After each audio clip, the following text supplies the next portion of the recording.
Yes, it's John G. Sutton. Tales from the Jails.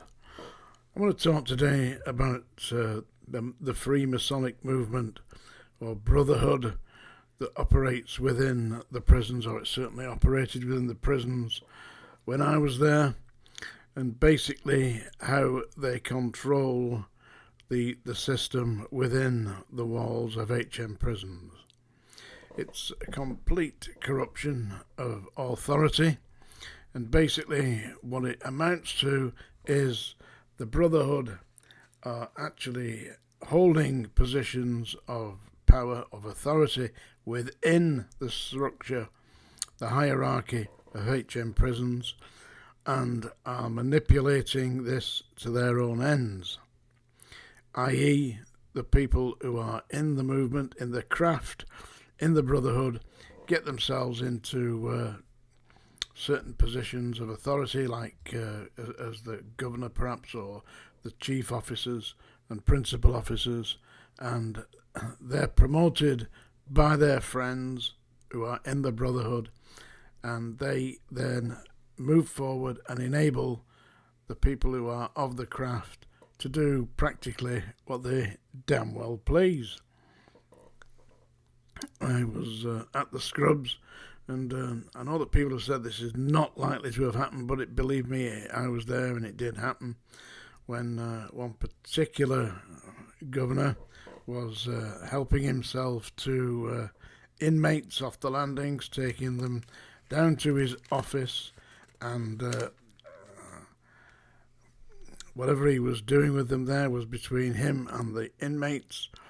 But the one particular inmate that I interviewed and told me that the governor was smuggling letters out for him and bringing whiskey and cigarettes in, and in return for that he was meeting certain sexual needs of the governor. That basically amounted to him servicing the governor, who removed his underwear and trousers, bent over the desk, and the particular prisoner, who was a Category A armed robber, would, during the lunchtime breaks, be servicing the governor. And I discovered this and made a report, took it into the number one chief officer at Wormwood Scrubs, who had the absolute bold audacity to say to me, "Mr. Sutton, who has authorized you to investigate senior members of staff?" Well, the thing is, the 1953 Prison Act empowers all prison officers to have the full authority of a police constable whilst on duty. And as I was on duty, I had the authority to investigate on behalf of the Crown, on behalf of the government, using the authority invested in me by the warrant I'd been issued.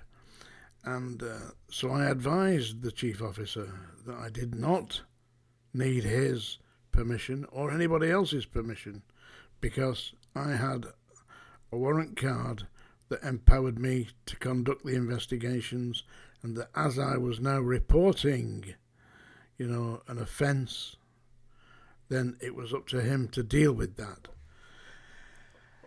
And I'll tell you what happened. They did call the police in.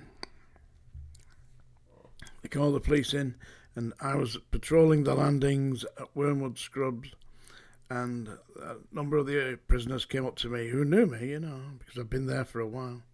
Said, "What have you been up to, boss?" I said, "Oh, I don't know, nothing, just getting about my duty, usual stuff, bang 'em up, slap 'em out."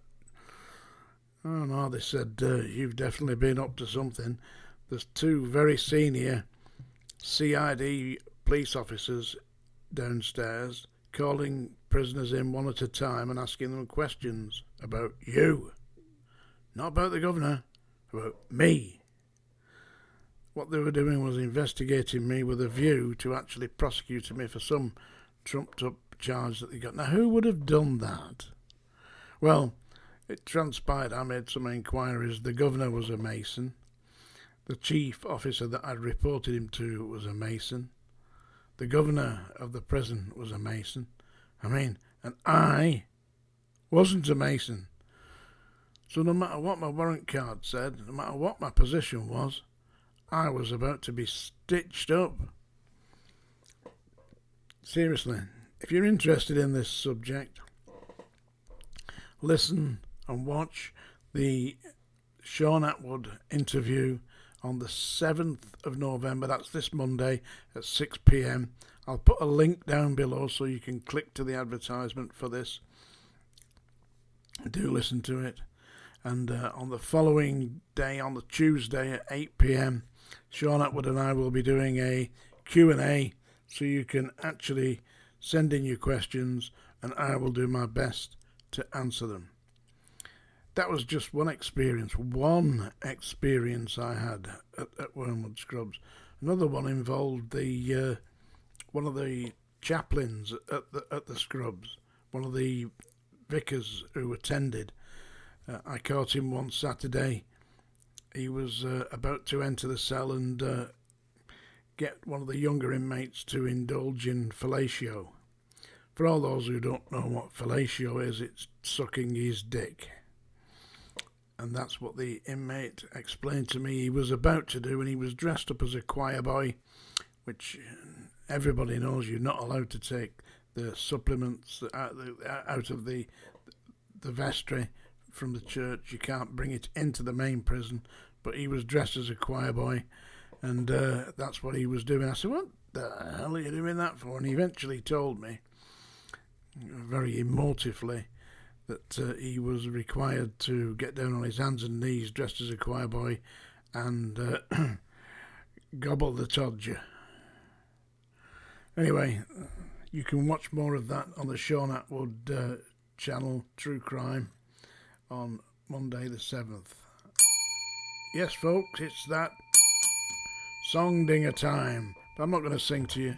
I've had some complaints, by the way. Somebody had the audacity to say if I was a club act, I'd get paid off. I did at one time do a little bit of stand-up. I used to go operate as under the name, it's a comedy name, as Joe Soap. I did stand-up comedy poems and just jokes, you know. Mainly stories, a bit like Billy Connolly. Some people say I look a bit like Billy Connolly, but he's older than me, and I haven't got Parkinson's. Not yet, anyway. I'm going to read you a poem instead. I'm going to read you one of my favourite poems. It's Home Thoughts from Abroad by Robert Browning. Oh, to be in England, now that April's there, and whoever wakes in England sees some morning unaware that the lowest boughs round the brushwood sheaf and the elm tree bole are in tiny leaf, while the chaffinch sings on the orchard bough in England now. And after April, when May follows, and the white-throat builds and all the swallows, hark, where the blossomed pear tree in the hedge leans to the field and scatters on the clover blossoms and dewdrops to the bent spray's edge. That's the wise thrush. He sings each song twice over, lest you think he never could recapture that first fine careless rapture. Though the fields look rough with hoary dew, all will be gay when noontide wakes anew. The buttercups, the little children's dower, far brighter than this gaudy melon flower. Home Thoughts from Abroad by Robert Browning. Do have a look at my book, HMP Manchester Prison Officer. You can get it on Amazon. I hope to see you on Monday, Tuesday anyway, on the Sean Atwood channel. In the meantime, thank you for viewing Tales from the Jail.